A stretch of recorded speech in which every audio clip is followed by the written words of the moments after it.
тэгштэглийг бодно гэж яахыг хэлдэг вэ?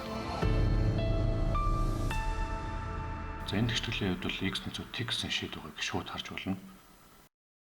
X-үүдийн нөрмө t-ийг орлуулвал үнэн гарч байгаа учраас энэ маань шийд мөн гэсэн үг. Гэхдээ та тэг оноо. Энэ тэгштэглийг авч үзье. Синус 30 градус 21 тэнцүү байдаг гэдгийг бүгд мэднэ. Тэгэхээр x нь 30 тэнцүүгээд бас л тэг оноо. Яагаад гэвэл тэгштэглийг бод гэдэг үйлдвэрийн цааталт уг тэгштэглийг биелүүлэх бүх шийдүүдийг олоорой гэсэн утга агуулдаг. За эхний тэг оноо авсан жишээний хувьд бол ингээд ийм хоёр шийд гарах хэрэгтэй байтал x тэнцүү t гэсэн ганцхан шийд болсон учраас тэг оноо авч байна гэсэн үг.